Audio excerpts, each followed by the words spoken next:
दोस्तों, जैसा कि आपको पता है, ममता बनर्जी जो वेस्ट बंगाल की सीएम हैं, मुख्यमंत्री हैं, एसआईआर में जो 50 लोगों का नाम मृत में घोषित कर दिया गया था, उनको लेकर वो 3 फरवरी को दिल्ली पहुंचती है। उसके नेक्स्ट दिन 4 फरवरी को सुप्रीम कोर्ट जाती हैं। वहाँ पे जो एसआईआर का जो इश्यूज है, जो उनकी दलील है, वो पेश करती हैं।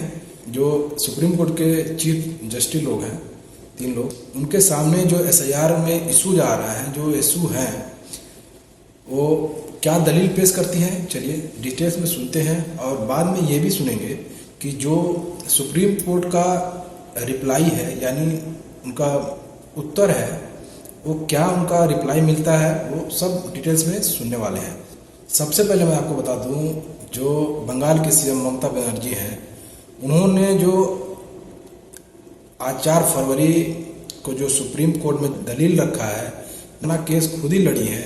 क्योंकि आपको पता होगा, जो ममता बनर्जी हैं, जो बंगाल के सीएम, उन्होंने ऑलरेडी लॉ की पढ़ाई स्टडी की हुई है। तो आज खुद उन्होंने सुप्रीम कोर्ट में जाके अपनी जो लड़ाई है वो उन्होंने लड़ रहा है। तो चलिए सुनते हैं क्या क्या आज सुप्रीम कोर्ट में बात हुआ है। तो सुप्रीम कोर्ट में ममता बनर्जी ने सबसे पहले बोला है कि जो एसआईआर का प्रक्रिया है, उसका केवल एक ही लक्ष्य है, वो है लोगों का नाम हटाना, यानी डिलीशन करना, ना कि उसमें कोई नया नाम ऐड करना है, ना कुछ जो गलत है उसको सही करना है। तो फर्स्ट ये क्लियर हो गया कि जो एसआईआर हो रहा है वो लोगों का नाम जो हटाना है, काटना है, इसी के लिए हो रहा है। उन्होंने ये भी प्रक्रिया बताया कि जो एसआईआर हो रहा है वो बहुत ही जल्दबाजी तरीके से हो रहा है, जो कि नहीं होना चाहिए। जो एसआईआर हो रहा है उसके लिए पर्याप्त टाइम चाहिए, लेकिन वेस्ट बंगाल में बहुत ही जल्दबाजी कर रहे हैं। क्योंकि आपको मालूम है 2026 में वेस्ट बंगाल का चुनाव होने वाला है। तो शायद हो सकता है इसी के अकॉर्डिंग ये जो एसआईआर हो रहा है वो बहुत जल्दी हो रहा हो। उसमें एक और क्वेश्चन है, अगर ये प्रक्रिया सही है, जो जल्दबाजी हो रहा है एसआईआर में, ये प्रक्रिया सही है, तो वेस्ट बंगाल में क्यों हो रहा है? असम में होना चाहिए, क्योंकि असम में भी 2026 में चुनाव है। तो इनकी जो बातें हैं वो सही है। अगर इस हिसाब से प्रक्रिया सही है तो दोनों जगह होना चाहिए, असम में और वेस्ट बंगाल दोनों में होना चाहिए। लेकिन वेस्ट बंगाल में क्यों हो रहा है, ये भी क्वेश्चन है। या तो दोनों तरफ कराएं, असम और वेस्ट बंगाल में, मगर ऐसा नहीं हो रहा। वेस्ट बंगाल में क्यों हो रहा है, ये एक क्वेश्चन है। ममता बनर्जी ने कोर्ट से कहा, कई असली जो मतदाता हैं, जिनकी मतदाता ऑलरेडी है, वो उनको सूची से हटाया जा रहा है। ऐसा नहीं होना चाहिए। उन पर मिसमैच के नाम पर अंकुश लगाया जा रहा है, यानी ब्लेम किया जा रहा है कि उनका नाम जो है मिसमैच है। उदाहरण के तौर पर हम देखते हैं, शादी के बाद स्त्री का नाम बदल जाता है, यानी कई मामलों में देखते हैं आप कि जो हस्बैंड का नाम है वो साथ में जुड़ जाता है। कई लोग हैं घर बदल लेते हैं, काम के लिए कहीं दूसरे जगह जाते हैं। ये जो मामूली बदलाव हैं, इसको मिसमैच बताकर नाम हटा रहे हैं। ये गलत और अन्यायपूर्ण है, यानी कि ये रॉन्ग है। जो प्रोसेस है ये रॉन्ग है। ममता बनर्जी ने कोर्ट को बताया कि लोगों का नाम में जो छोटी छोटी स्पेलिंग मतभेद है, यानी मान लीजिए दत्ता बोलता है तो कोई लिखता है DATTA दत्ता, और कोई लिखता है DUTTA। तो ये लॉजिकली सही नहीं है। जो हम नाम हटा रहे हैं थोड़ी सी जो मिसमैच के लिए, वो लॉजिकली सही नहीं है।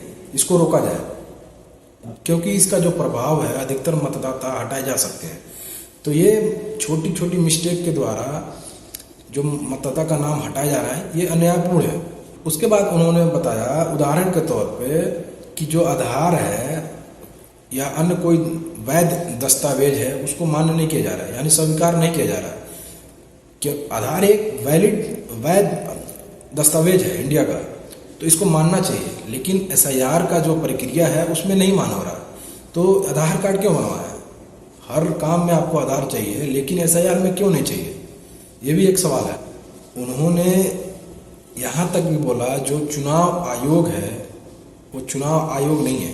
उन्होंने चुनाव आयोग को व्हाट्सएप आयोग बोला है। ये सोचने वाली बात है।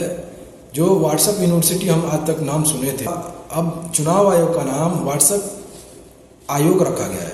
ये बहुत बड़ी बात है। लोगों को कैसे सोचना चाहिए। अगर चुनाव आयोग क्यों गलत कर रहा है, अगर ज्ञानेश कुमार गलत कर रहे हैं चाहे सही कर रहे हैं तो खुल के बात करें। उनका कोई प्रक्रिया नहीं है। ऑलरेडी ममता बनर्जी बता चुकी हैं, मैंने 6 बार ऑलरेडी मेल करके जो भी इश्यूज है उसको क्लियर किया है, मगर आज तक कोई रिप्लाई नहीं आया। तो ज्ञानेश कुमार कर क्या रहे हैं, ये भी सोचने वाली बात है। यहाँ तक ममता बनर्जी बोलती हैं कि सर आप इस मामले में नहीं सुनेंगे तो कौन सुनेगा। हमने हर जगह जो भी कोशिशें करनी थी कर ली, लेकिन हमारा कोई सुन नहीं रहा है। तो आज हम सुप्रीम कोर्ट आए हैं, जो आपसे आस है कि आप इसका जज करेंगे, तो हम इसीलिए आपके पास आज अपनी जो दलील है पेश करना चाहते हैं। आगे वो कहती हैं चुनाव आयोग सिर्फ व्हाट्सएप के जरिए सूचना भेज रहा है और जो असली मुद्दा है उसे नज़रअंदाज कर रहे हैं, यानी हटा रहा है।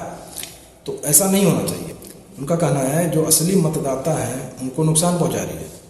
उन्होंने ये भी कहा कि जो अस्थायी जो मतदाता हैं उनकी नाम चेक कर रहे हैं, तो केवल बंगाल में क्यों लगा जा रहा है, ये असंवैधानिक है। उन्होंने ये भी कहा केवल बंगाल के नियम क्यों लागू हो रहे हैं, सभी जगह होना चाहिए। इनकी बातें सही हैं। अगर आप SIR कर रहे हो, जो भी कुछ उसमें नियम लागू कर रहे हो, तो पूरे जगह होना चाहिए, पूरे इंडिया में होना चाहिए। क्यों बंगाल में क्यों हो रहा है, क्योंकि वहाँ पे चुनाव है। चुनाव अगर है तो असम में भी है, असम में भी लागू होना चाहिए, क्यों नहीं हो रहा। उन्होंने ये भी प्रक्रिया दिया है, जब पूरी प्रक्रिया को सामान्य रूप से कई महीनों में किया जा सकता है, तो उसे क्यों जबरदस्ती बहुत जल्दी किया जा रहा है। अगर SIR कर रहे हैं तो उसके लिए थोड़ा टाइम चाहिए, तो ये गलत है, उसमें थोड़ा सा टाइम चाहिए। इसके बाद जो सुप्रीम कोर्ट का प्रक्रिया आया है, जवाब आया है, उसको सुन लेते हैं। सुप्रीम कोर्ट ने सुनवाई के दौरान कहा कि जो नामों में मामूली स्पेलिंग है, जैसे Datta Datta DATTA, another DUTTA, ऐसे जो मीनिंग्स हैं, मिस्टेक्स हैं, उनको मतदाता सूची से नहीं हटाना है। ये सख्त निर्देश है। उसके बाद कोर्ट ने कहा कि हर असली मतदाता को वोटर सूची में रखना अनिवार्य है और उन्हें हटाया नहीं जाना चाहिए। उसके बाद कोर्ट ने यह भी कहा कि अगर जरूरत पड़ी तो मतलब टाइमलाइन में बदलाव किया जा सकता है, ताकि मुद्दों को सही से रखा जा सके। जो भी मुद्दा है SIR का, उसके लिए टाइम हम एक्सपेंड कर सकते हैं, टाइमलाइन बढ़ा सकते हैं, क्योंकि जो भी प्रॉब्लम है उसको सुनना है। कोर्ट ने इलेक्शन कमीशन को नोटिस भी जारी किया है कि अगली सुनवाई तय की जाए। तो अगली सुनवाई देखिए कब तक होता है। अब इसमें हम बात करेंगे, इसमें खास बात क्या है, इसमें खास क्या हुआ। खास बात यह है कि जो ममता बनर्जी वेस्ट बंगाल की CM है, वो 71 यानी 71 साल की है, जो महिला मुख्यमंत्री है। उनके पास इतना हिम्मत है जो आज खुद अपना जो प्रक्रिया है सुप्रीम कोर्ट में जाके आज बोल के आई है। ये सोचने वाली बात है, बहुत बड़ी बात है। लेकिन ममता बनर्जी का एक जज्बा है, ये खुलकर सामने आ रही है। जो भी गलत काम हो रहा है बहुत अच्छे तरह से सामने आ रही है। तो ममता बनर्जी पहली ऐसी मुख्यमंत्री के रूप में सुप्रीम कोर्ट में वकीलों की तरह अपनी दलील पेश कर रही हैं। यह घटना राजनीतिक इतिहास में बहुत बड़ी मानी जाएगी, क्योंकि इतिहास जो आने वाला है, आप देखेंगे इंडिया आज़ाद हुए 75 साल समथिंग हो गया है, लेकिन आप देखेंगे ऐसा कभी प्रक्रिया नहीं हुआ है जो एक मुख्यमंत्री, जो लेडीज मुख्यमंत्री है, महिला, ऐसे अपनी दलील सुप्रीम कोर्ट में खुद जाके पेश कर रही है। तो इतिहास में इनका नाम जरूर लिखा जाए। ममता बनर्जी ने कोर्ट से एक अपील और भी की है कि लोकतंत्र को बचाने की जो अपील है वो जरूर होना चाहिए। जो मतदाता सूची में वैध मतदाता है यानी ओरिजिनल मतदाता है, उनका सूची में नाम होना चाहिए, ना कि हटाना चाहिए। तो इस पूरी प्रक्रिया में मैं ममता बनर्जी को दाद देना चाहता हूँ, जो बंगाल के CM है, 71 साल की हो गई है, एक महिला मुख्यमंत्री, इतना हौसला वाला, इतना जज्बा, वो राजनीतिक पक्ष के लिए नहीं, अपने राजनीतिक फायदे के लिए नहीं, इंसानों के हक के लिए, जो बंगाल के नागरिक हैं उनके लिए लड़ रही है। तो मैं जितने भी राज्य के मुख्यमंत्री लोग हैं उनको बोलना चाहता हूँ, अगर आपको भी लगता है गलत है तो आप भी लड़ाई लड़िए। ये अपने हक की लड़ाई है, ये लोकतंत्र की लड़ाई है। आपको लड़ना होगा। अगर प्रक्रिया ये जो सही है SIR का, तो बंगाल में क्यों हो रहा, ये भी पूछने वाली बात है। बंगाल में हो रहा तो असम में होना चाहिए, क्योंकि 2026 में दोनों जगह इलेक्शन है।